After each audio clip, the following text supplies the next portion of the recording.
Good evening, and welcome to Boring History for Sleep. Tonight, we invite you to leave the cares of the modern world behind and journey to a distant time and place, the Byzantine Empire, a realm of golden mosaics, whispered intrigues, and lives woven into the fabric of a vast, complex society. Imagine yourself stepping into the narrow streets of Constantinople, where the air hums with the rhythm of countless lives, each bound to the steady pulse of empire. This is a world of beauty and struggle, of faith and toil, where every thread tells a story. Our journey will unfold slowly, across 15 chapters, each a window into the Byzantine world. We'll begin with the life of a humble weaver, then explore emperors, mysteries, and the quiet corners of history. Let the details wash over you, like a gentle tide, carrying you toward rest. There's no need to focus, to closely allow your mind to drift, to wander through these ancient lives. As you settle into comfort, close your eyes, breathe deeply, and let us begin. Imagine yourself waking before dawn in a cramped tenement in Constantinople. The year is 650 CE, and you are a weaver, one of thousands whose hands keep the empire's silk trade alive. The air is cool and damp, heavy with the scent of olive oil lamps and the faint taps of the nearby tanneries. Your bed is a thin straw pallet on a dirt floor, and as you rise, your body aches from yesterday's long hours at the loom. The rhythm of your life is unyielding, a constant cycle of labor that binds you to this city, this empire, this moment in time. You pull on a rough tunic, its walls scratching against your skin, and step into the narrow alley outside. The street is already stirring, vendors call softly, their voices blending with the creak of carts and the splash of water from a nearby fountain. Your home is a single room, shared with your family, its walls blackened by soot from the hearth. Breakfast is simple, a hunk of barley bread, chewed slowly, and a sip of watered wine that tastes faintly of resin. It fills your stomach, but only just, and the thought of the day's work weighs on you like a stone. Your workshop is a short walk away, tucked in a crowded district where the air hums with the clatter of looms. The guild, a powerful force in your life, dictates your trade. They set prices, inspect your work, and demand dues that nibble at your meager earnings. You sit at your loom, a wooden frame that creaks with every motion, and begin the day's task, weaving silk into patterns that will adorn the wealthy. The silk is smooth under your fingers, dyed in hues of crimson and indigo. But it's a cruel irony all. Never wear such finery yourself. Your hands move with practiced skill, threading the shuttle back and forth, but the work is relentless. Your back stiffens, your eyes strain in the dim light of a single lamp, and the repetitive motion lulls your mind into a weary trance. The city around you is alive, but your world feels small. The guild forbids you from selling your work independently, and taxes to the emperor's officials are due each month. A bad harvest or a sudden illness could tip your family into ruin, and the memory of last year's fever, which claimed your neighbor's child, lingers like a shudder. You pause to sip water from a clay cup, its coolness a brief relief, but the loom calls you back. The silk must be perfect. Any flaw could mean a fine or a lost day's wage. Life is not without moments of respite. At midday, you share a meal with fellow weavers in the workshop's courtyard, sitting on stone benches worn smooth by years of use. The chatter is quiet, the stories familiar, a merchant's cheating scales, a festival planned for the next saint's day. You eat a paste of chickpeas and garlic, spread on bread, and for a moment, the weight of the day lifts. But the break is short, and soon you're back at the loom, the clack-clack of your work blending with the city's endless hum. The Byzantine world is one of contrasts. Beyond your workshop, Constantinople glitters with wealth merchants, trade spices from distant lands, and nobles parade in silks you've helped create. But for you, life is a constant struggle, a thread pulled taut between survival and despair. The church bells ring, calling the faithful to prayer, and you wonder if the saints hear your whispered hopes for a better day. As evening falls, you trudge home under a sky streaked with purple, the city's walls looming in the distance. Tomorrow will be much the same, but for now, you rest your dreams, woven with the patterns of your labor. As the looms of Constantinople fade into the background, let us turn our gaze to a figure whose shadow stretched across the Byzantine world, shaping its streets, its laws, and its dreams. Imagine yourself standing in the heart of the city. The year is 527 CE, and a new emperor has just taken the throne. His name is Justinian, a man of relentless ambition, whose life would weave a tapestry of triumph and tribulation. His story is one of grand visions and quiet struggles, a thread that binds the empire's past to its future. Let us walk through his reign, step by measured step, and see the world through his eyes. Justinian was not born to royalty. Picture a boy in a modest village in Illyria, in the rugged Balkans, where the air carried the scent of pine and dust. His family were farmers, their hands calloused from tilling rocky soil. But young Justinian, then called Petrus Sebaceus, had a spark of curiosity. His uncle, Justin, a soldier who rose through the ranks, brought him to Constantinople, where the city's splendor, marble forums and golden domes must have seemed like a dream. Justin adopted him, educated him, and when Justin became emperor in 518, Justinian found himself at the empire's heart, a man of humble roots now poised for power. When Justinian ascended the throne, he was no longer the village boy but a man of 45, with a sharp mind and a vision to restore the Roman Empire's lost glory. Imagine him in the imperial palace, its halls cool with the scent of myrrh, his robes heavy with purple silk perhaps woven by hands like those we met in the workshops. Beside him stood Theodora, his wife, a former actress whose intelligence and resolve matched his own. Together, they dreamed of a unified empire stretching from Spain to Persia, bound by law and faith. But dreams are fragile, and Justinian's path was strewn with challenges. His first great ambition was to reclaim the West, lands lost to barbarian kingdoms. Picture the emperor poring over maps by lamplight, his generals gathered around, their voices low as they planned campaigns. He sent his brilliant general Belisarius to North Africa, where Vandal kingdoms had ruled for a century. The campaign was swift, the Vandal capital falling in 500. Its markets and temples returned to Byzantine hands. Italy followed, a harder prize, as Belisarius fought Gothic armies through sieges and betrayals. The victories were dazzling. Rome itself was briefly reclaimed, but they came at a cost. The empire's coffers drained, and the soldiers' boots left fields trampled, harvests lost. Yet Justinian's vision extended beyond conquest. He sought to codify the law, to weave order from centuries of Roman legal chaos. Imagine scribes in a quiet hall, their quills scratching parchment as they compiled the Corpus Juris Civilis, a body of laws that would endure for centuries. This was Justinian's pride, a gift to posterity, ensuring justice or, at least, its framework for generations.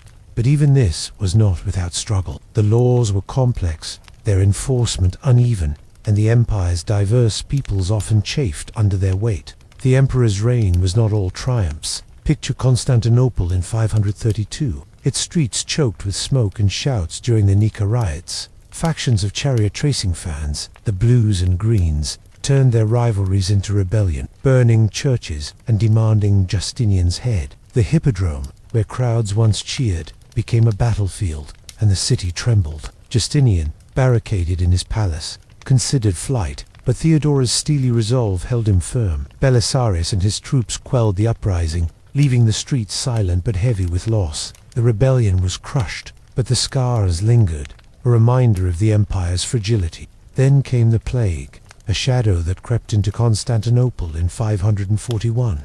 The city's ports, so vital to its wealth, brought not just silk and spices, but a deadly pestilence. Neighborhoods fell quiet, workshops emptied, and the air grew thick with the scent of burning herbs, a futile ward against disease. Justinian himself fell ill, his recovery uncertain, and the empire wavered. The plague passed, but it left fields untended, markets barren, and a people weary. Yet Justinian pressed on, his ambition unbowed, even as his treasury and armies dwindled. His greatest monument was neither law nor conquest, but a house of faith. Imagine standing before Hagia Sophia, its dome rising like a second sky, completed in 537 after years of labor. Justinian, it is said, gazed upon it and murmured, "Solomon, I have surpassed thee." The church was a marvel, its interior aglow with mosaics, but its cost was staggering, and the workers who built it, masons, carpenters, weavers of its curtain, saw little of its glory. As Justinian aged, his dreams grew harder to hold. Italy slipped back to the Goths, Persia pressed the eastern borders, and his reforms faltered under corrupt officials. When he died in 565, at 83, the empire was vast but exhausted, its golden threads fraying. He left a legacy of law, faith, and architecture, but also a people strained by his relentless vision. Picture his funeral procession winding through Constantinople's streets, the chants of priests mingling with the city's hum as the empire paused to mourn and move forward. Justinian's life was a tapestry of ambition and struggle, woven into the Byzantine world. As we leave his story, let us turn to another thread, one of mystery and wonder, hidden in the empire's sacred relics. From the grand ambitions of Justinian, let us now step into a quieter corner of the Byzantine world, where faith and mystery intertwine like threads in a sacred tapestry. Picture yourself in a dimly lit chapel in Constantinople, the air thick with the scent of frankincense, as candlelight flickers across golden icons. The year is uncertain perhaps, the 7th century, perhaps later, and before you lies a relic that has puzzled the faithful and the curious for centuries, the Shroud of Turin. This length of linen, marked with faint, haunting images, is a whisper from the past, a puzzle that invites wonder without demanding answers. Let us unfold its story gently, exploring its Byzantine roots and the questions that linger like shadows. Imagine standing before the shroud, its fabric worn but carefully preserved, folded within a silver wrap. The cloth is long, over 14 feet, and bears the faint outline of a man, front and back, as if it once wrapped a body. The image is subtle, not painted but somehow etched into the fibers, with marks that suggest wounds on the wrists, the side, the brow. To the Byzantines, such relics were more than objects. They were bridges to the divine, touched by holy hands, capable of miracles. The shroud, if it was indeed in Constantinople, would have been revered, carried in processions through streets lined with chanting crowds, its presence a comfort in times of war or plague. But where did it come from? The shroud's earliest traces are faint, like footprints in sand. Some stories point to Edessa, a city in the empire's east, where a cloth bearing Christ's image, called the Mandalion, was said to have protected the city from invaders. Picture Edessa's walls, weathered by siege, and a small church where the faithful gathered to venerate this relic. In 544, a cloth was credited with saving the city from a Persian army, its power whispered in marketplaces and monasteries. Was this the Shroud of Turin, folded to show only the face, or another relic entirely? The records are silent, their pages lost to time, but the possibility lingers, a thread connecting Edessa to Constantinople. By the 10th century, a cloth matching the shroud's description may have rested in the capital's imperial palace. Imagine the pharaoh's chapel, a sacred vault where emperors kept relics, the true cross, the crown of thorns, and perhaps this linen. Byzantine chroniclers speak of an image not made by hands, a nasceda poieta carried through the city to bless its walls. The shroud,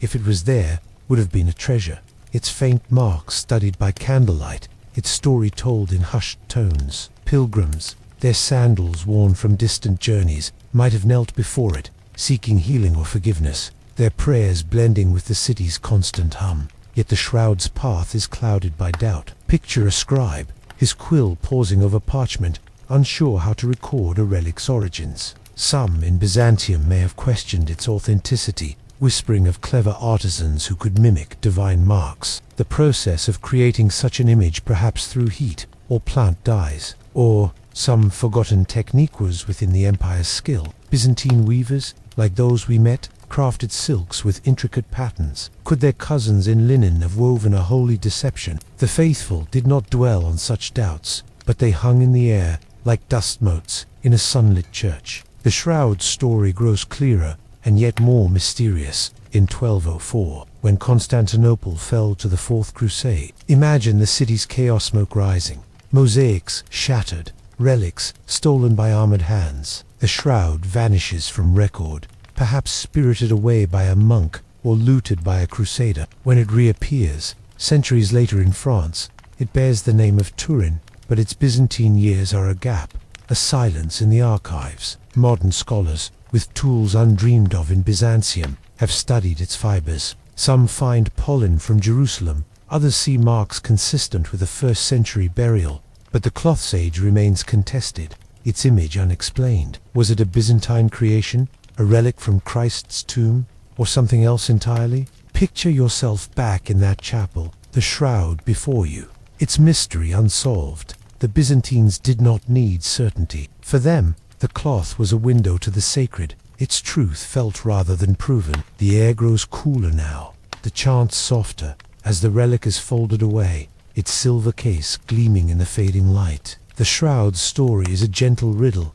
one that invites contemplation without urgency. As we leave this sacred space, let us step into another facet of Byzantine life, where wealth and power weave a different kind of tale. As the mystery of the Shroud of Turin fades into the candlelit shadows of a chapel, let us now cross the threshold into a world of wealth and power, where the air is scented with myrrh and ambition. Imagine yourself in Constantinople. The year is 750 CE, and you are no longer a weaver toiling at a loom, but an aristocrat, a member of the empire's elite, living in a marble palace overlooking the Bosphorus. Your life is one of privilege, woven with silks and ceremonies, yet threaded with its own burdens and dangers. Let us walk through a day in your world, where every step is measured, every gesture watched, and the rhythm of your life is as intricate as the mosaics beneath your feet. You awaken in a bed draped with linen curtains, the morning light filtering through alabaster panels, casting a soft glow across your chamber. The air carries the faint sweetness of rosewater,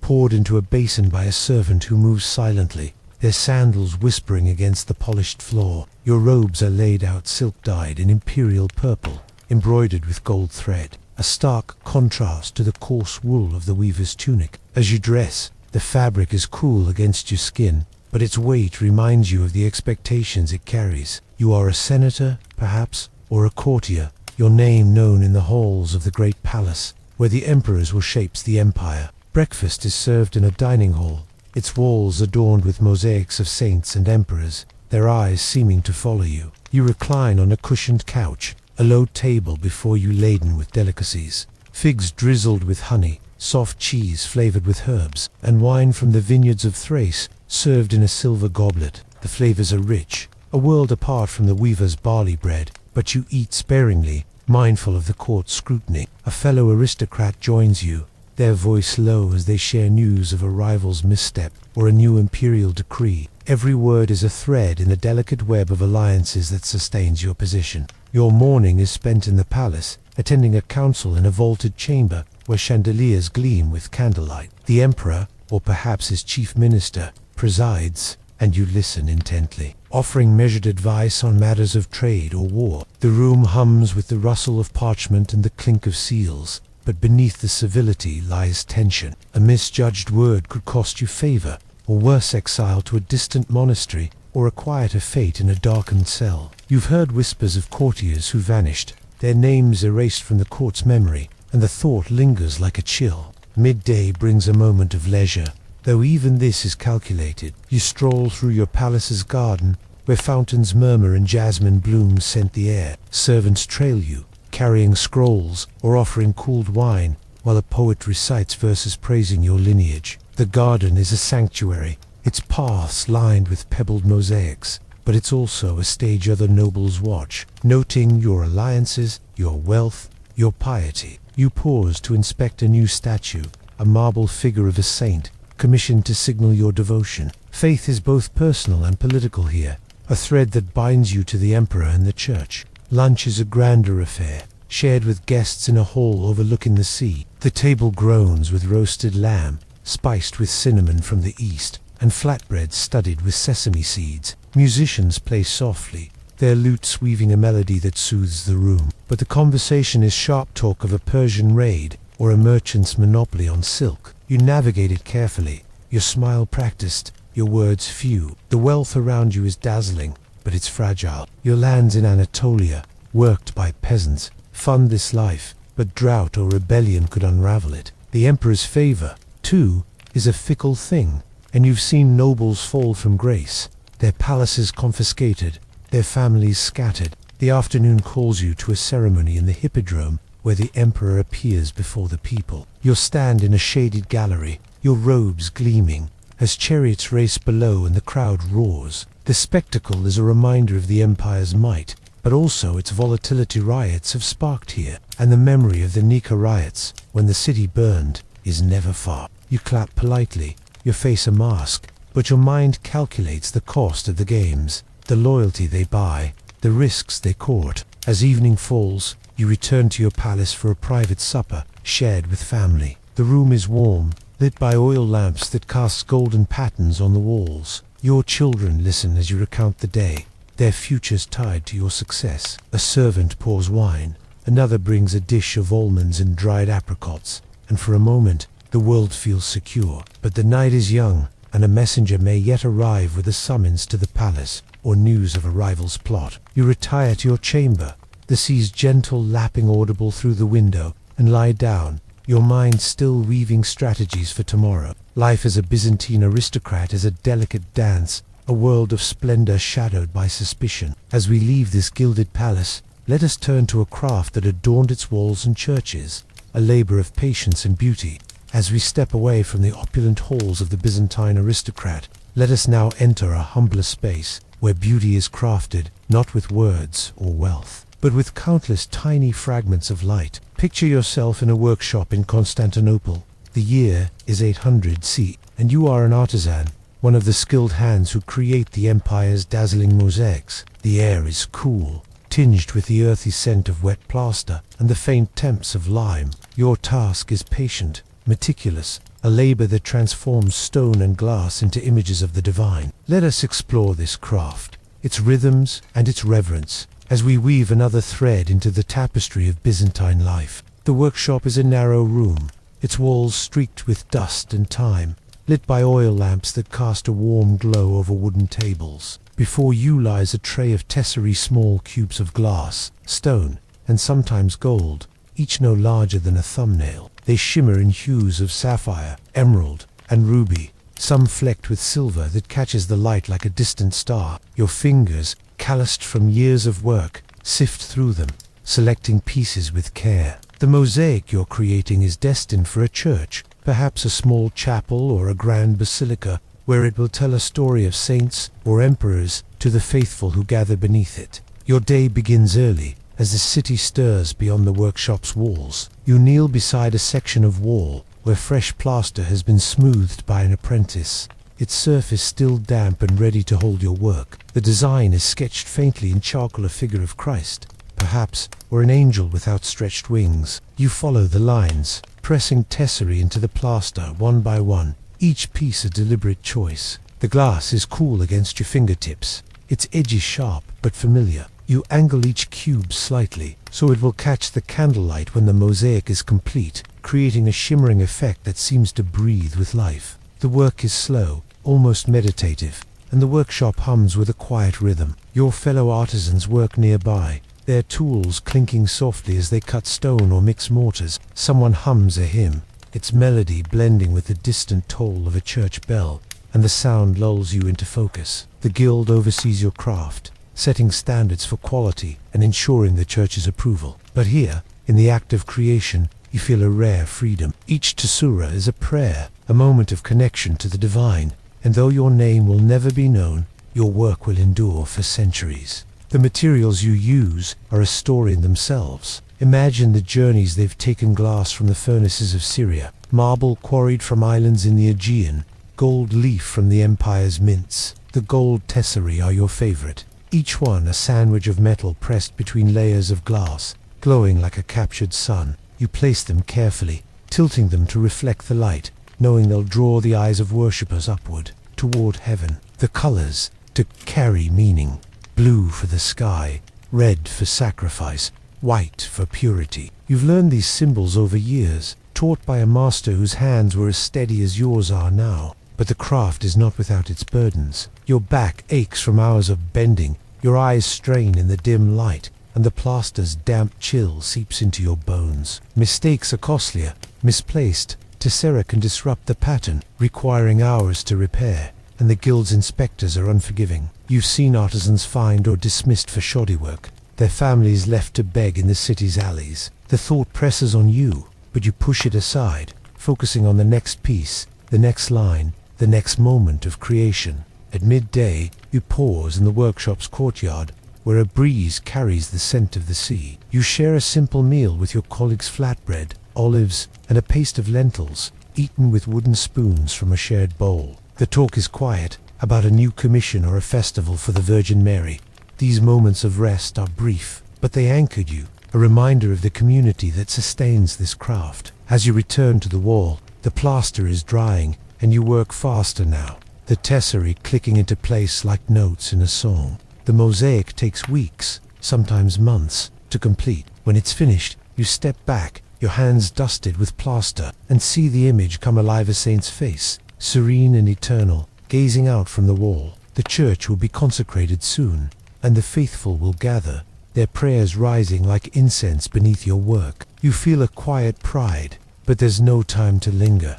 Another wall, another design, awaits. The craft is endless, a cycle of creation that mirrors the empire's own. As evening falls, you clean your tools, the workshop growing quiet as the lamps burn low. The city outside hums with life. But here, in this moment, there is only the soft clink of tesserae and the memory of the day's work. The mosaics you create are a testament to faith, to beauty, to the hands that shaped them. As we leave this workshop, let us turn to a monument where such art found its grandest expression, a place where stone and light converge.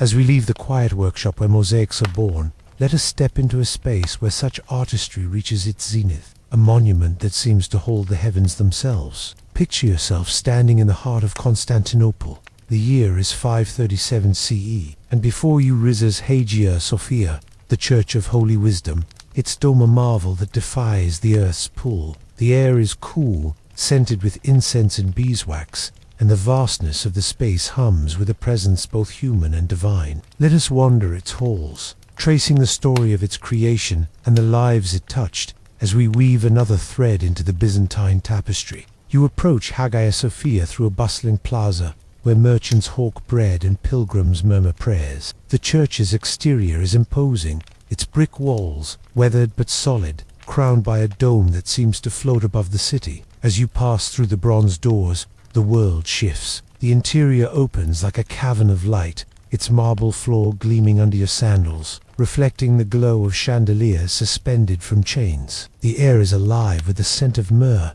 rising from censers swung by priests, and the distant chant of a choir weaves through the space, their voices climbing to the heavens. The dome is the first to draw your eye, a vast curve of brick and mortar, 100 feet across, resting on arches that seem too delicate for its weight. It is pierced by windows, their light streaming in golden shafts, illuminating mosaics that shimmer on the walls, saints and emperors, crafted by hands like those we met in the workshop. The tesserae catch the light, their golden glass creating a glow that feels alive, as if the divine itself lingers here. You stand beneath the dome, your neck craned, and for a moment, the world feels weightless, the boundary between earth and sky blurred. Hagia Sophia was born from Justinian's ambition, a project begun in 532 after riots destroyed the earlier church. Imagine the emperor, his robes heavy with silk, commissioning to mathematicians Anthemius of Tralles and Isidore of Miletus to design a structure that would surpass all others. The work was relentless, a city within a city. Thousands of laborers, masons, carpenters, and mosaics swarmed the site, their hammers ringing, their voices drowned by the creak of cranes. Marble was shipped from quarries across the empire, green from Thessaly, rose from Egypt, white from columns salvaged from ancient temples were hauled by oxen, their surfaces polished to mirror the light. The construction was a marvel, but it came at a cost. Picture the workers, their hands blistered from hauling stone, their families waiting in cramped tenements for wages that barely bought bread. The empire's treasury strained, taxes rose, and whispers of discontent grew in the markets. Yet Justinian pressed on, driven by a vision of divine glory. The dome, a feat of engineering, was the greatest challenge. Its shallow curve, supported by pendentives, was unlike anything built before, but it was fragile. Earthquakes, a constant threat in Constantinople, tested its strength, and years later, parts would collapse, requiring repairs that stretched the empire's resources further. As you walk deeper into the church, you notice the details that make it sacred. The apse glows with a mosaic of the Virgin Mary, her serene face framed by gold, a beacon for the faithful. The walls are clad in marble panels, their veins swirling like frozen rivers, cut so thinly they seem to glow. The columns, topped with intricately carved capitals, bear the monograms of Justinian and Theodora, a quiet claim to immortality. The air is cool, the stone absorbing the city's heat, and the silence is profound, broken only by the soft tread of priests or the murmur of a pilgrim's prayer. Hagia Sophia was more than a church. It was the empire's heart. Imagined coronation ceremonies here, emperors crowned beneath the dome, their robes glittering as the patriarch blessed them. The faithful gathered for liturgies,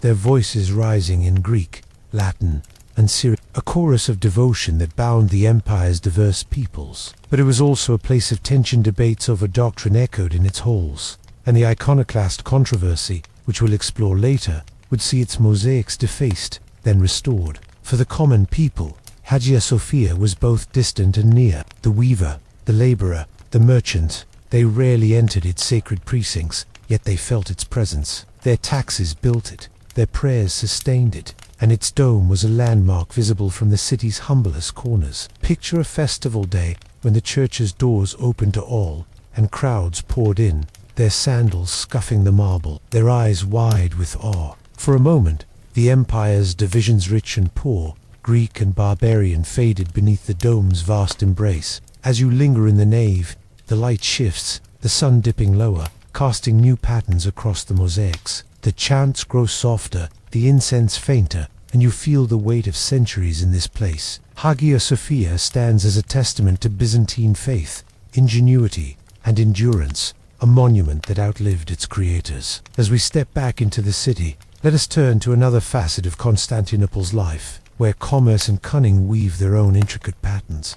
As we step away from the soaring dome of Hagia Sophia, its sacred silence lingering in our minds, let us now wander into the bustling heart of Constantinople's commerce. Picture yourself in the year 850 CE, standing in the Grand Bazaar, a sprawling network of stalls and arcades where the empire's wealth flows like a river. The air is warm, thick with the scents of saffron, roasted nuts, and the salty tang of fish from the nearby docks. You are a merchant, or perhaps a shopper, navigating this vibrant maze where goods from across the known world change hands. Let us explore the rhythms of this marketplace, its treasures and its trials, as we weave another thread into the Byzantine tapestry. The bazaar stretches along the mazy, Constantinople's main thoroughfare, its stone arches offering shade from the midday sun. The street is alive with motion. Vendors call out in Greek, Arabic, and Slavic tongues, their voices blending into a soft, constant hum. Stalls line the way, their wooden tables piled high with goods, bolts of silk shimmering in crimson and gold, amphorae of olive oil glinting in the light, baskets of dried figs and almonds dusted with spice. The air carries a medley of aromas: cloves from the Indies, cedarwood from Lebanon, and the faint musk of furs brought by rust traders from the north. Your sandals scuff against the cobblestones, worn smooth by centuries of footsteps, as you move deeper into the market's embrace. Imagine yourself pausing at a stall, its merchant a wiry man with a quick smile, his hands gesturing to a tray of silver jewelry inlaid with garnets. You haggle gently, offering a handful of bronze coinsfuls, stamped with the emperor's face, for a pair of earrings. The exchange is a dance, each side testing the other, but the tone is light, almost ritualistic. Prices are fluid here, shaped by supply, charm, and the day's rumors of war or harvest. You clutch your purchase, wrapped in a scrap of linen, and move on, the weight of your coin pouch a constant reminder to spend wisely.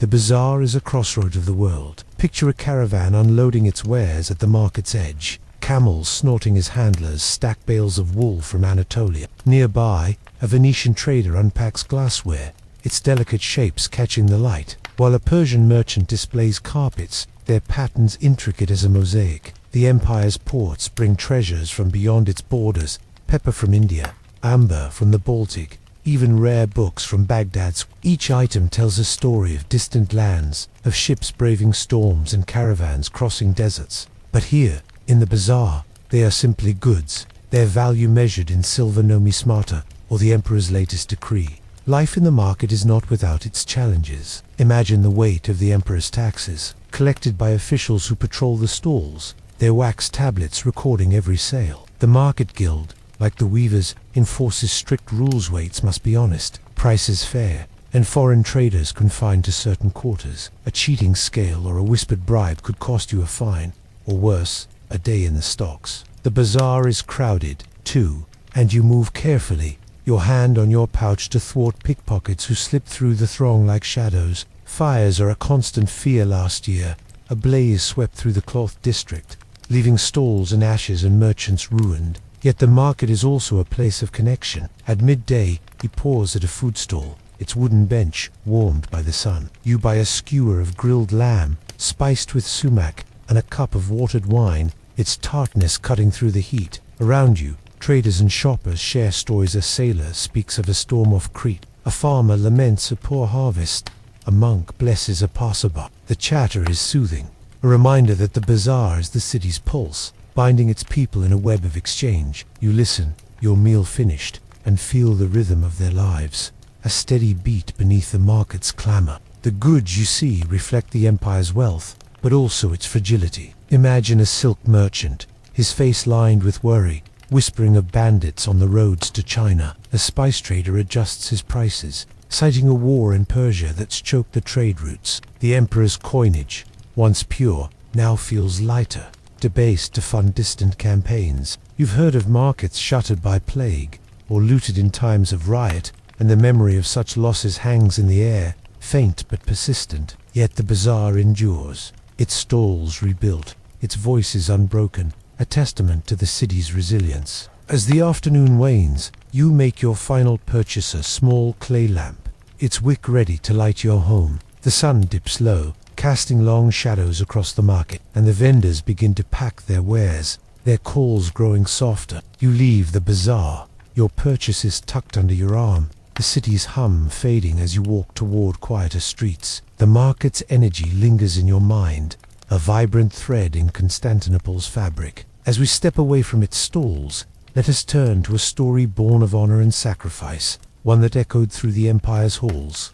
As we leave the vibrant hum of Constantinople's bazaar, its scents and sounds fading like a dream, let us now gather around a different kind of fire, one kindled by words and imagination. Picture yourself in a small village on the empire's eastern frontier. The year is 900 CE, and you sit in a stone-walled tavern, its air warm with the scent of burning cedar and baked bread. A storyteller, his voice steady and low, begins to recite the Digenis Acretus, a tale of heroism and heart that has captivated Byzantine hearts for generations. Let us drift through this epic, its verses weaving a story of borders, bravery, and the human spirit, as we add another thread to our Byzantine tapestry. The tavern is dimly lit, its tables crowded with farmers, soldiers, and travelers, their faces soft by the fire's glow. You settle on a wooden bench, a clay cup of watered wine in your hand, its temp sharp against the sweetness of the air. The storyteller, an old man with a beard like spun silver,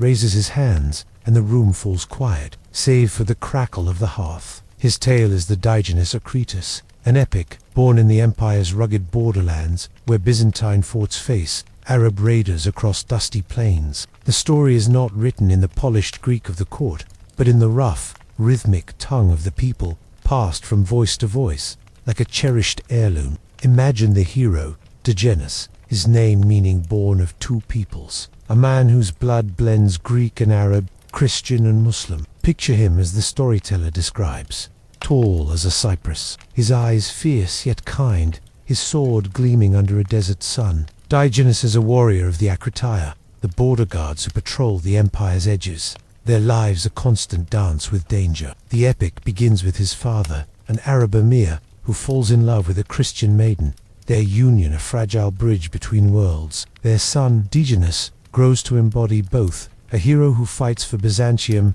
yet carries the honor of his dual heritage. The storyteller's voice rises and falls, painting scenes that unfold like a mosaic. You see Digenis wrestling a lion, its roar echoing across a rocky valley, his hands steady as he subdues the beast. He battles bandits in moonlit gorges, his horse's hooves kicking up clouds of dust, each clash a test of courage. The tale shifts to quieter moments. Digenis, wooing his beloved Eudokia with songs by a river, its waters murmuring over smooth stones. Their love is tender, but shadowed by the border's unrest, where peace is as fleeting as a spring rain. The epic is more than adventure. It is a mirror of Byzantine life. Picture the borderlands, their forts weathered by wind, their fields tended by farmers who sleep with spears at hand. The Akrati were real, their songs blending fact and myth, and Diogenes is their champion, a symbol of resilience. The storyteller lingers on his feet, slaying a dragon, its scales glinting like obsidian, or guarding a monastery from raiders. His shield a bulwark against the night. Yet Diogenes is human, his heart heavy with the cost of his battles, his dreams haunted by the lives he could not save. The tale carries echoes of older stories Homer's heroes, biblical warriors, but it is distinctly Byzantine, rooted in the empire's faith and frontiers. Imagine the listeners around you, their eyes distant as they nod at familiar themes: duty to God, loyalty to family, the struggle to protect what is dear. The storyteller weaves in Christian virtues. Diogenes prays before each fight, his sword blessed by a hermit, but the border's harsh realities temper the faith with pragmatism. The epic does not shy from loss. Battles leave fields silent, and even heroes grow old, their strength fading like a sunset. As the story unfolds, you sip your wine, its warmth spreading through you, and the tavern feels smaller, the world of Diogenes closer. The storyteller describes a final scene. Diogenes, now aged, building a palace by the Euphrates, its walls strong but lonely. He dies not in battle, but in peace, his legacy carried by the songs of his people. The tale ends softly, the hero's name lingering in the air, and the listeners stir, some wiping their eyes, others murmuring praise. The Diogenes Acritus is their story, too a reflection of lives spent guarding the empire's edges, where every dawn is a victory. The epic lived beyond the tavern, its verses written down centuries later, preserved in manuscripts that survived the empire's fall. It spoke to Byzantines high and low, from soldiers to senators, its rhythms a comfort in uncertain times. Picture the storyteller packing his lyre, the fire burning low as you step into the cool night, the stars above sharp against the sky. The tale of Diogenes lingers, a thread of courage and longing. As we leave this frontier village, let us turn to the lives of those who wove the empire's social fabric, often unseen but ever vital. As the heroic verses of the Diogenes Acritas fade into the night, carried on the voices of storytellers, let us now step into the quieter, often overlooked lives that wove the fabric of Byzantine society. Picture yourself in Constantinople. The year is 950 CE, and you are surrounded by the women of the empire, mothers, daughters, nuns, and empresses whose days unfold in homes, convents, and palaces. The air is warm, scented with lavender and the faint smoke of a hearth, and their voices, though soft, carry the weight of resilience and duty. Let us explore their world, their roles, and their quiet strength, as we add another thread to our Byzantine tapestry. Imagine yourself in a modest home, its walls plastered and whitewashed, a small courtyard open to the sky. Here lives a weaver's wife, her hands busy with a spindle, twisting wool into thread as she watches her children play. Her day begins at dawn, when she lights the hearth, its embers glowing in the cool morning air. She kneads dough for bread, the rhythm of her hands steady, and sets it to bake, the scent of yeast filling the room. Her tunic is simple, dyed a faded blue, and her hair is bound in a linen scarf, practical but adorned with a single bronze pin, a gift from her wedding day. Her life is one of constant labor, spinning, cooking, tending to her family, but it is also one of quiet authority. She manages the household's meager budget, barters in the market, and teaches her daughters the skills that will sustain them. Her role is shaped by the empire's faith and traditions. Picture her pausing at midday to pray, her fingers tracing a small icon of the Virgin Mary, its wood worn smooth by years of touch. The church looms large in her world, offering both comfort and constraint. Women are expected to embody modesty and piety, their lives centered on family and faith. Yet this weaver's wife finds small freedoms. In the market, she haggles with confidence, her voice firm as she trades wool for oil. At festivals, she joins other women in dances, their laughter rising above the drone of flutes, a rare moment of joy in a life of routine. Now, let us shift to a different world, one of stone walls and candlelit silence. Imagine a convent on the city's edge, its garden fragrant with rosemary and thyme. Here lives a nun, her life dedicated to prayer and service. Her cell is sparse a pallet, a wooden cross, a single window letting in slants of light. She wears a black habit, its folds heavy but comforting, and her days follow the rhythm of the liturgy, matins at dawn, vespers at dusk, the chants weaving a thread of continuity. She copies manuscripts, her quill scratching parchment, or tends the convent's herb garden, her hands stained with soil. Her life is one of discipline, but also of community. She shares meals of lentils and bread with her sisters, their conversations soft but rich with wisdom. The convent offers a path for women who seek more than marriage. Some, like this nun, choose it freely, drawn to a life of contemplation. Others are sent here, widows or daughters whose families cannot support them. The church praises their devotion, but the world outside whispers of their isolation. Yet within these walls, the nun finds purpose. She may rise to abbess, managing the convent's lands and negotiating with bishops. Her authority respected, her voice heard. Her life is a balance of sacrifice and strength, a quiet defiance of the empire's expectations. Now, picture a grandeur staged, the imperial palace, where an empress holds court. Her robes are silk, embroidered with pearls, and her chamber glows with mosaics of peacocks and vines. She is Theodora's heir in spirit, perhaps an empress like Zoe or Irene, whose name echoes through the chronicles. Her day is filled with ceremony, receiving ambassadors, blessing icons, or presiding over feasts where silver plates gleam with roasted quail and spiced wine. But her power is precarious. She navigates a court of scheming nobles, her every gesture watched, her alliances fragile. She may wield influence, shaping laws or choosing bishops, but a misstep could mean exile or worse. Her life is a gilded cage, its beauty tempered by vigilance. Women across the empire, from weaver's wife to empress, share a common thread.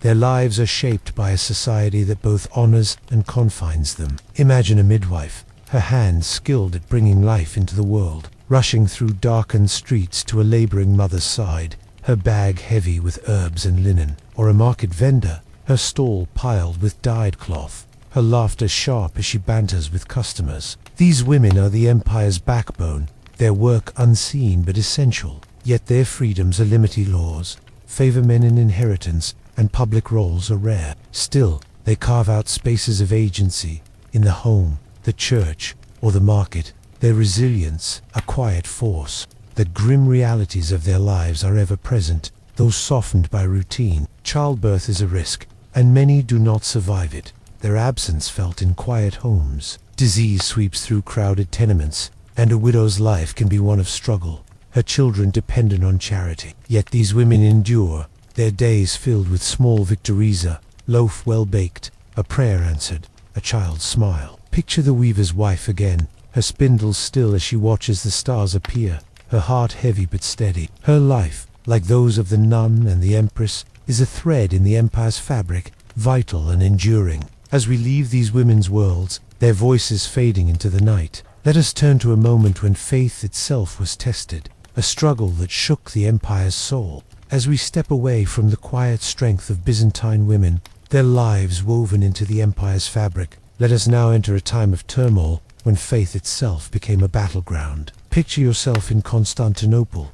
The year is 730 CE, and the air hums with whispers of a controversy that has set the empire ablaze. The iconoclast controversy, a struggle over sacred images, divides priests, emperors, and the faithful, its echoes resounding through churches and streets. The scent of incense lingers, but so does the tension of a society questioning its soul. Let us walk through this moment, its arguments and its aftermath, as we add another thread to our Byzantine tapestry. Imagine standing in a crowded plaza near Hagia Sophia, the morning air cool, carrying the salt of the Bosphorus and the faint smoke of oil lamps. Around you, people gather, merchants in tunics, monks in black robes, soldiers with weathered faces each, drawn by news of an imperial decree. Emperor Leo III, a stern ruler from the Syrian frontier, has declared that icons, the sacred images of Christ and the saints, are idols, forbidden by Scripture. Their veneration, he claims,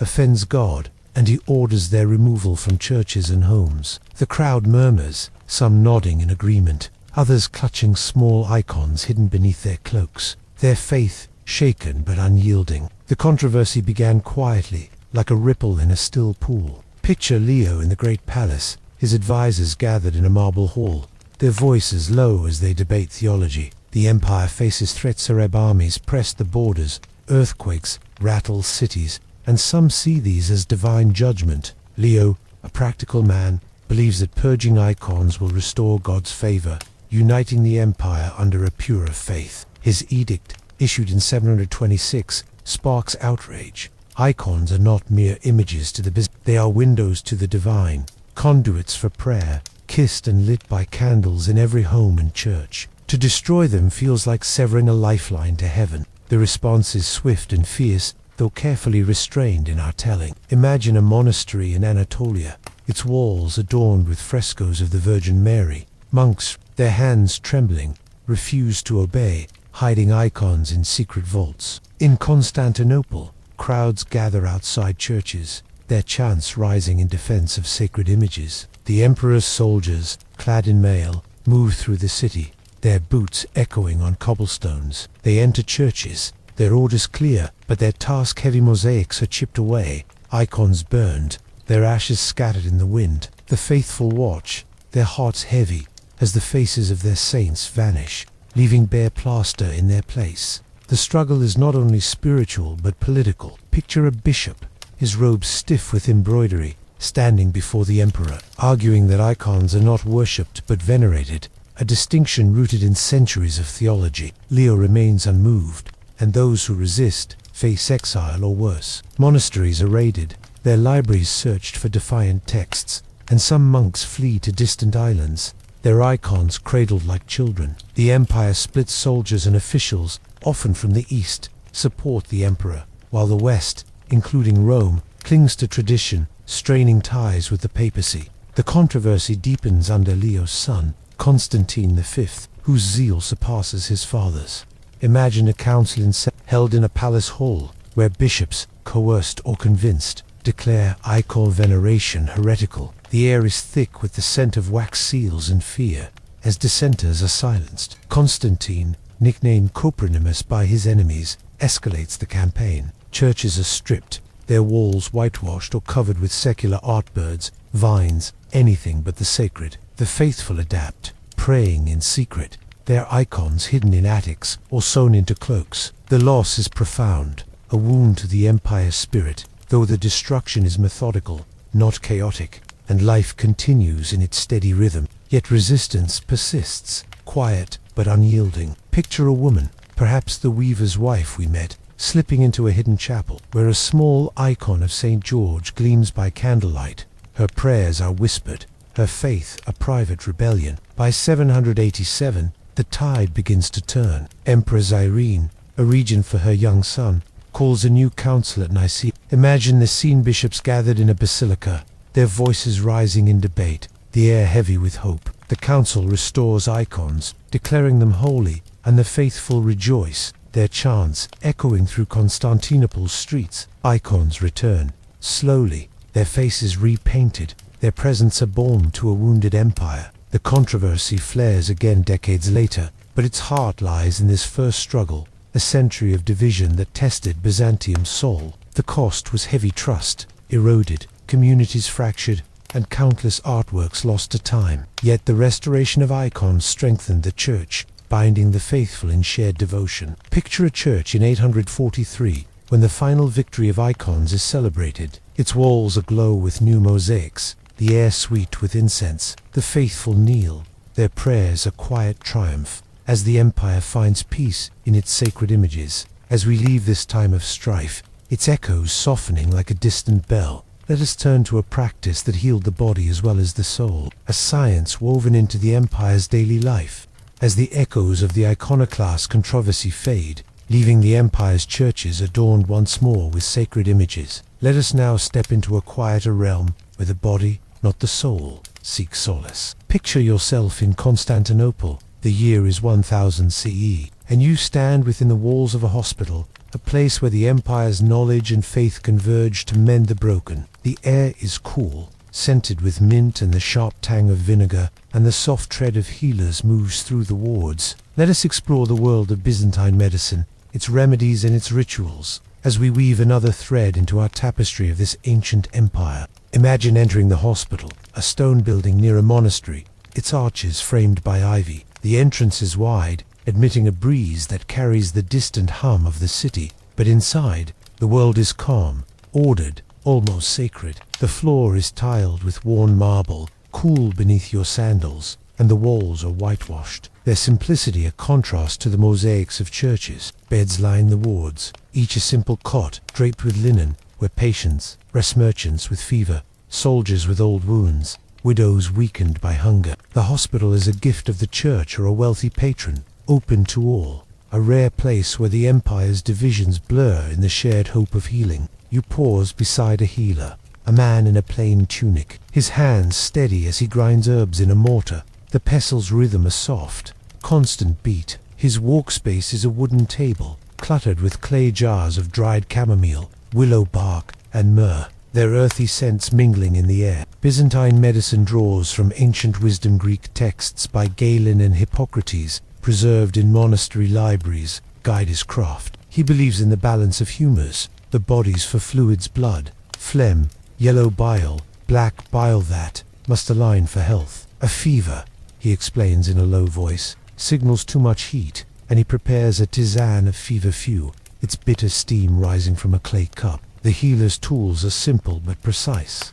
Picture a bronze scalpel, its edge honed for minor surgeries, and a set of glass vials holding oils infused with rosemary or lavender. For pain, he offers poppy juice, diluted to ease without clouding the mind, its sweetness a brief comfort. Wounds are cleaned with vinegar or honey, their antiseptic sting a necessary trial, and bound with linen strips boiled in water. The process is methodical, the healer's hands moving with the care of a mosaist, each gesture a step toward restoration. Faith accompanies science. Here, before treating a patient, the healer murmurs a prayer to St. Cosmos, the patron of physicians, his icon gleaming in a corner, lit by a single candle. The hospital is more than a place of remedies. It is a system, one of the empire's quiet marvels. Imagine the staff physicians trained in rhetoric and anatomy, assistants who change linens, cooks preparing broths of barley and leeks for the weak. Records are kept on parchment, noting each patient's symptoms and treatments,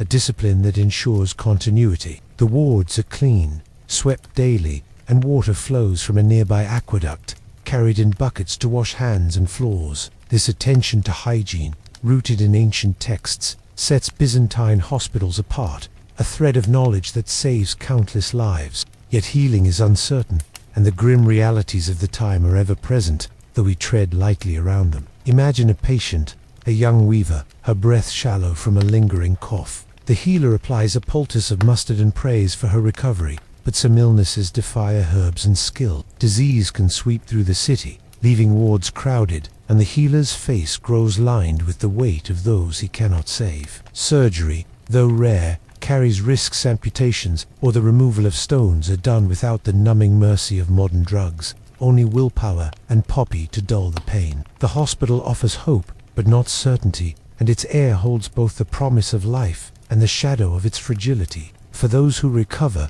the hospital is a haven. Picture a soldier, his leg healed from a gash, sharing a meal of bread and lentils with others in a sunlit courtyard. The food is simple but nourishing, designed to strengthen, and the chatter is soft, stories of home mingling with gratitude. Some patients stay to work, sweeping floors or tending the garden, their labor a thanks to the institution that mended them. The hospital's rhythm is steady, a cycle of care that mirrors the empire's endurance, its doors open to the poor and the powerful alike. The knowledge of Byzantine medicine extends beyond the hospital. Imagine a midwife in a tenement, her bag heavy with fennel and rue, easing a mother through childbirth with chants and compresses, or a monk in a scriptorium, copying a medical text, his quill preserving Galen's words for another generation. These practices, blending science and spirituality, are a lifeline. Their methods carried to the West and the Islamic world, threads that will outlast the empire itself. As you linger in the ward, the healer finishes his work, wiping his hands on a cloth, the scent of mint clinging to his fingers. The patients rest, their breaths slow and even, and the hospital settles into evening, its lamps casting golden pools on the walls. This place of healing is a quiet triumph, a testament to the empire's care for its people. As we step back into the city, let us turn to another mystery, one hidden in the empire's western reaches, where art and secrets converge. As we leave the healing wards of Constantinople's hospital, its air of care and quiet resolve lingering, let us now journey westward, to a city where the Byzantine spirit shines in stone and glass. Picture yourself in Ravenna, a coastal outpost of the empire in the 6th century CE, standing within a basilica where mosaics gleam like captured stars. The air is cool, scented with beeswax and the faint salt of the Adriatic. But some of these artworks, once radiant, are now lost or hidden, their stories a mystery that whispers through time. Let us explore the mosaics of Ravenna, their beauty and their secrets, as we weave another thread into our Byzantine tapestry. Imagine entering the Basilica of San Vitale, its octagonal walls soaring toward a vaulted ceiling. The light streams through alabaster windows, casting a golden glow across the mosaics that cover the apse and arches. Tiny tesserae glass, gold, and stone form images of Christ, angels, and emperors, their colors vivid despite the centuries. You pause before a panel of Justinian, his face serene, his crown gleaming, surrounded by courtiers in robes of emerald and sapphire. Opposite stands Theodora, her eyes piercing, her jewels sparkling against the golden sky. The mosaics are a triumph, crafted by artisans whose skill we glimpsed in Constantinople, each tile placed with care to catch the flicker of candlelight.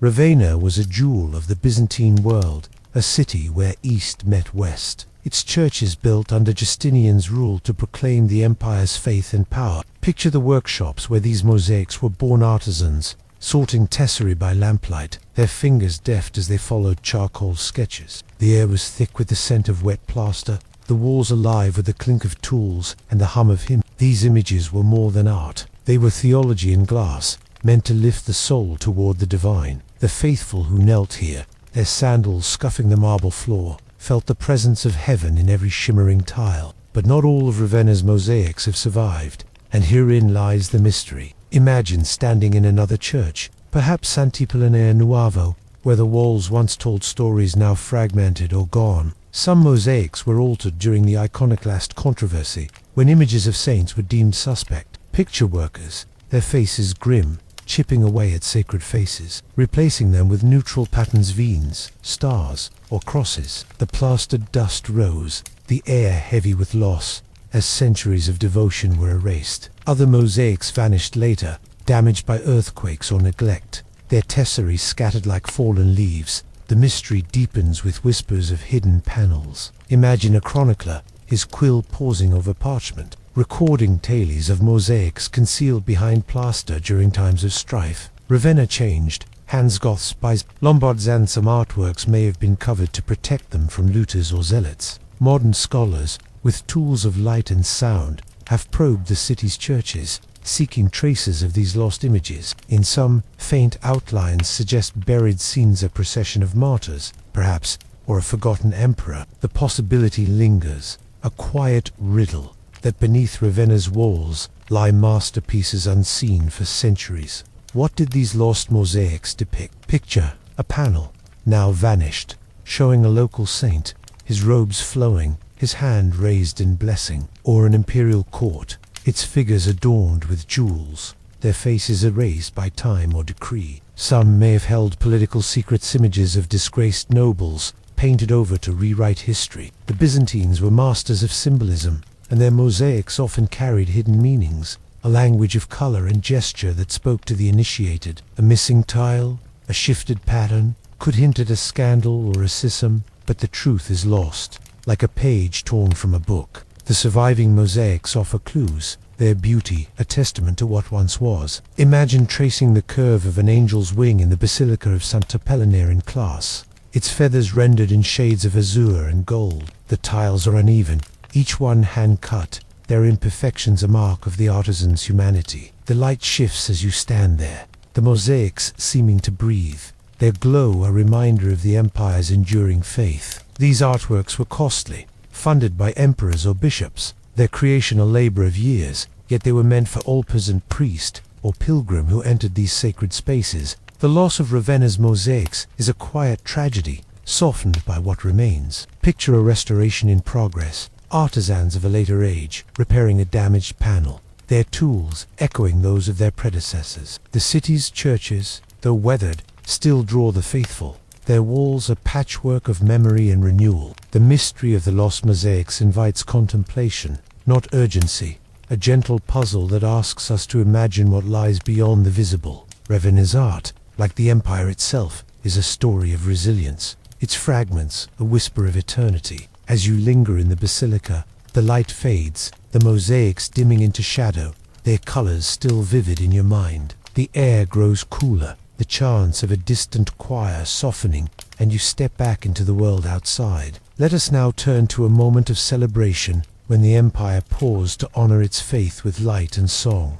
As we step away from the shimmering mosaics of Ravenna, their lost secrets fading into the twilight of memory, let us now join a moment of communal joy, where the Byzantine spirit finds expression in faith and fellowship. Picture yourself in Constantinople. The year is 1050 CE, and it is January 1st, the feast day of Saint Basil the Great, a revered father of the church. The air is crisp, scented with wood smoke and the sweet aroma of freshly baked bread, as the city gathers to honor its saint with prayers, processions, and shared meals. Let us immerse ourselves in this festival, its rituals and its warmth, as we weave another thread into our Byzantine tapestry. Imagine standing in a bustling square near a small church, its brick walls glowing in the light of torches. The day has dawned cold, your breath visible in the winter air, but the crowd around you radiates warmth. Families in woolen cloaks, priests in embroidered vestments, children clutching candles that flicker like stars. The square is alive with movement,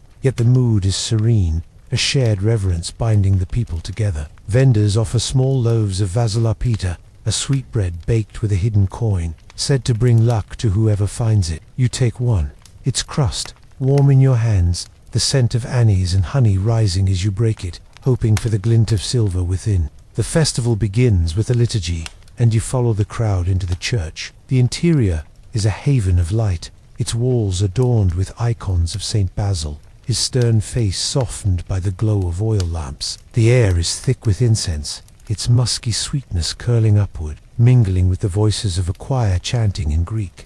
The hymns are ancient, their melodies winding like a river, and you feel their rhythms settle into your bones, a gentle pulse that calms the mind. The priest, his beard white as snow, raises a golden cross, blessing the congregation, and you bow your head, your thoughts drifting to the saint's legacy, his teachings on charity, his care for the poor, his words that shaped the empire's faith. After the service, the crowd spills back into the square, where a procession forms. Picture yourself joining the flow, your sandals crunching on the cobblestones as you walk behind a group of monks carrying an icon of Saint Basil, its frame draped with laurel. The procession winds through the city, past workshops and tenements, the icon held high, a beacon of devotion. Bystanders pause, merchants, weavers, even soldiers, some joining the march, others pressing their fingers to their lips in respect. The air carries the scent of burning myrrh, offered at street altars, and the bells of nearby churches toll softly,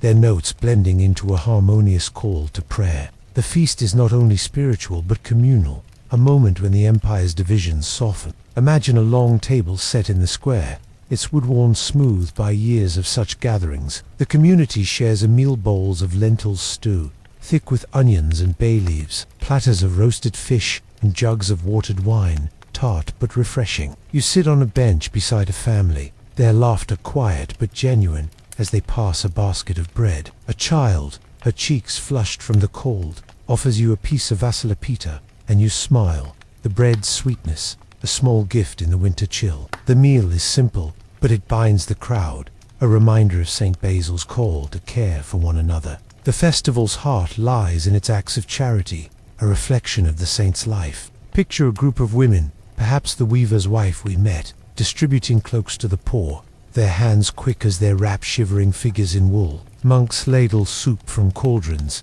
the steam rising in the evening air, while a wealthy patron, his robes finer than most, hands out coins, his face calm but earnest. These acts are woven into the day's rhythm, a quiet fulfillment of faith that warms the square as much as the bonfires now crackling at its edges. You feel the glow of the flames, their lights dancing across the faces around you, and the moment feels timeless, a thread connecting past and present. The grim realities of Byzantine life are not forgotten, though they are softened here. The poor, who gather at the feast, bear the marks of hardship, hollow cheeks, patched tunics, and some will return to cold homes, their bellies full for only a day. The empire's wealth is uneven, and charity, though heartfelt, cannot mend every wound. Yet the festival offers respite, a pause in the struggle, and the faithful find strength in its rituals. Picture an old man, his hands trembling as he lights a candle for St. Basil, his prayer a whisper for his ailing wife. The act is small, but it anchors him,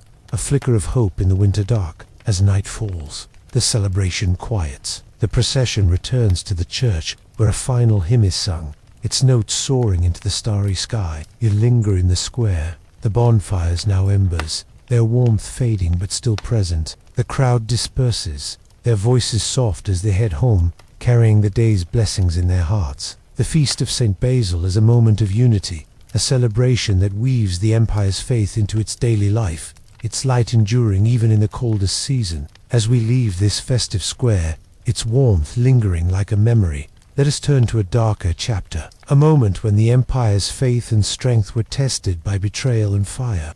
As the warmth of St. Basil's feast fades, its candles and hymns lingering like a gentle memory, let us now turn to a darker chapter in the Byzantine story, a moment when the empire's heart was wounded by those it once called allies. Picture yourself in Constantinople. The year is 1204 CE, and the city stands on the brink of a calamity that will reshape its destiny. The Fourth Crusade, meant to reclaim Jerusalem, has turned against the empire, its banners now a threat rather than a promise. The air is heavy with the scent of smoke and fear, yet the city's rhythm persists, its people clinging to hope. Let us walk through this betrayal, its causes and its consequences, as we weave another thread into our Byzantine tapestry. Imagine standing on the walls of Constantinople, your cloak pulled tight against the spring breeze, the Bosphorus glinting below. The city is a marvel, its domes and towers rising against a clouded sky. But beyond the walls, an army gathers crusaders from the west, their armor gleaming, their ships crowding the harbor. These are not the empire's enemies, or so it was believed. The Crusades, launched to reclaim Holy Lands, had long relied on Byzantine support ports, supplies, guides, but this Fourth Crusade, led by Venetians and Franks, has strayed from its path, driven by ambition and debt. The story of their betrayal is a slow unraveling, a thread pulled loose from the empire's fabric. The trouble began years earlier, in the courts of Venice and the West. Picture a Venetian door, his palace filled with the scent of sea salt and ink, signing contracts with crusader lords. The plan was grant a sea voyage to Egypt, then Jerusalem, but the crusaders lacked funds to pay Venice's fleets. A deal was struck. In exchange for transport, they would attack Zara, a Christian city rivaling Venice's trade. The act shocked the faithful, but it was only the beginning. In Constantinople, a dynastic struggle offered a new temptation. A deposed prince, Alexios Angelos, promised wealth and troops if the Crusaders restored him to the throne. The offer was a spark, igniting greed in hearts already swayed by Venice's cunning. By 1203, the Crusaders arrived at Constantinople, their ships dark against the horizon. Imagine the city's people watching, their murmurs rising in the markets and churches. The emperor, Alexios III, was weak, his court riddled with intrigue, but the city's walls were mighty, its faith unshaken. The Crusaders camped outside, their demands clear: restore the prince, or face siege. Negotiations faltered, and soon the air carried the creak of siege engines and the shouts of soldiers. The first assault came, a clash of steel and fire, but the city held, its defenders soldiers, monks, even weavers manning the ramp. The young prince was crowned, but his promises proved empty, and the Crusaders, restless and unpaid, grew hostile. In April 1204, the betrayal reached its climax. Picture the walls breached, not by Saracens or Turks, but by fellow Christians, their crosses gleaming on their tunics. The Crusaders stormed the city, their boots pounding through streets where icons once hung. The sack was relentless, though we speak of it softly to keep the night calm. Churches were looted, their silver stripped, their relics scattered. Hagia Sophia, the heart of faith, saw altars overturned, its mosaics shadowed by smoke. Homes burned, their timbers crackling, and the air grew thick with ash, a bitter veil over the city's beauty. The loss was profound, lives were disrupted, treasures vanished, and the empire's spirit wounded, though we linger not on the chaos, but on its weight. The Crusaders carved the city into a Latin empire, a hollow mockery of Byzantium's glory. Imagine a Venetian lord, his hands heavy with stolen gold, ruling from a palace where emperors once stood. The Byzantine court fled to Nicaea, vowing to return, their prayers a whisper of defiance. The people endured, their daily rhythms baking bread, weaving silk, chanting hymns persisting amid the ruins. The betrayal's scars were deep, weakening the empire's defenses, paving the way for later conquests. Yet Constantinople's soul, forged in faith and resilience, would not be extinguished, its walls rising again under new rulers. The Fourth Crusade's legacy is a quiet tragedy, a reminder of trust broken and promises lost. Picture the city in the aftermath, its streets silent but for the soft tread of survivors rebuilding. The bells toll once more, their notes a call to endure, and the faithful gather, their icons reclaimed, their hope a fragile but steady flame. The empire's story continues, its threads frayed but unbroken, a testament to its enduring spirit. As we leave this moment of betrayal, its echoes softening like a distant storm, let us turn to the legacy of Byzantium, a reflection on how its light still shines in our world.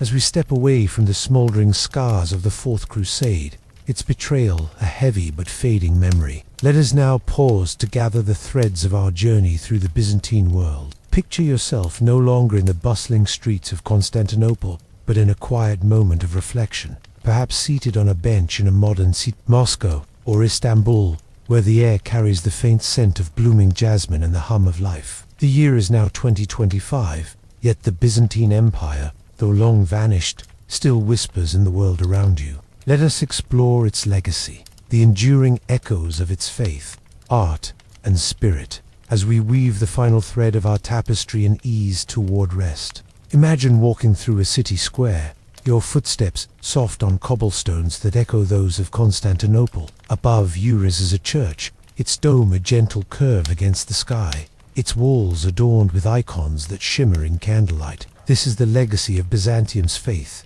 carried eastward to the Slavic lands and beyond. Picture the moment in 980 when Prince Vladimir of Kiju embraced Orthodox Christianity, his baptism in a river lit by torches, his people following in a wave of devotion. The Byzantines sent priests, their robes heavy with silk, and artisans, their hands skilled in mosaic and fresco, to build churches in Kyiv, Novgorod, and Moscow. The air of those new sanctuaries filled with the same incense we smelled in Hagia Sophia, their chants a direct descendant of Byzantine hymns, their melodies winding through centuries. This faith, rooted in Constantinople, shaped nations. Imagine a Russian monastery, its golden domes gleaming under a winter sun, its monks copying manuscripts in the same script used by Byzantine scribes. The Orthodox Church, with its rituals and icons, became the soul of Russia, Serbia, and Greece, a thread of continuity that survived empires and wars. Even today,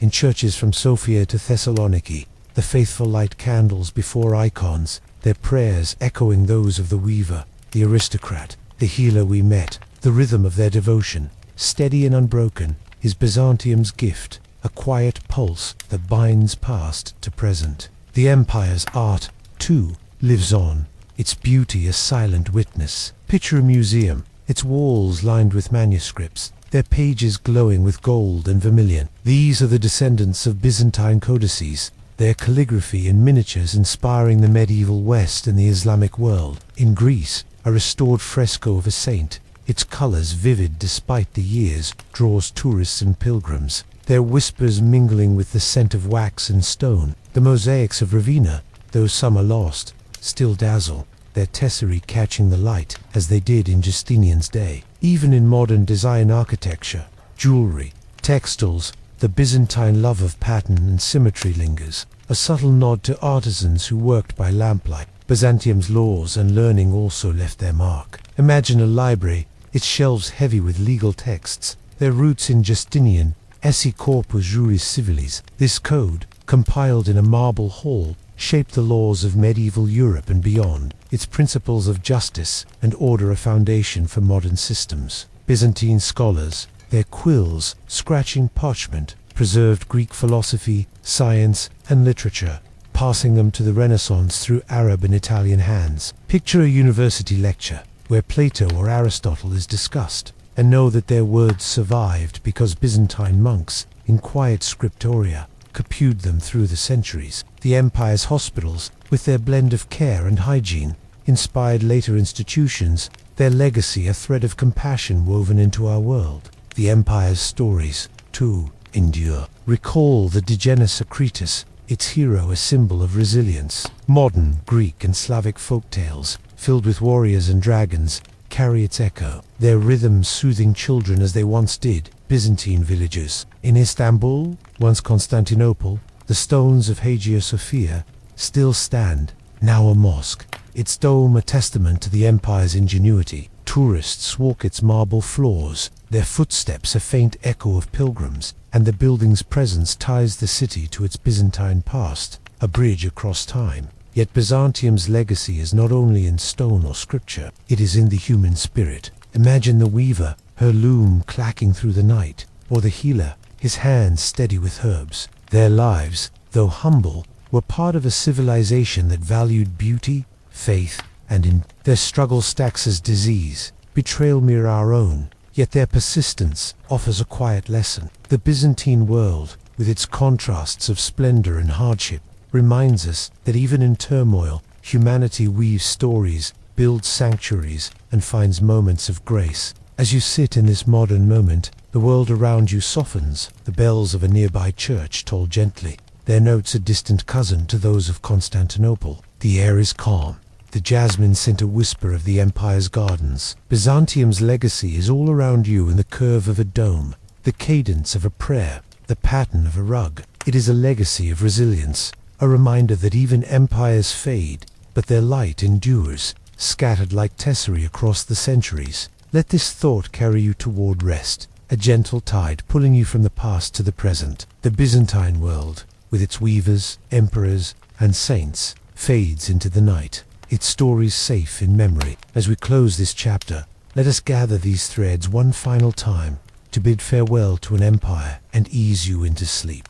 And so, our journey through the Byzantine Empire draws to a close, its golden domes and shadowed streets receding like a dream. We have walked the paths of weavers, stood in the courts of emperors, and knelt before icons that shimmered with faith. From the looms of Constantinople to the mosaics of Ravenna, from the battles of faith to the feasts of fellowship, we have woven a tapestry of lives ordinary and extraordinary, bound by the rhythm of an empire that shaped the world. As you lie in the comfort of your own time, far from the struggles of Byzantium, let these stories settle around you like a soft blanket. The weaver's clacking loom, the healer's quiet herbs, the saints' candlelit glow, they are distant now, their weight lifted by the centuries, yet their legacy lingers in the churches you pass, the books you read, the patterns that catch your eye. The Byzantine world, for all its hardships, was a place of beauty, resilience, and hope, and its echoes remind us that even in the past,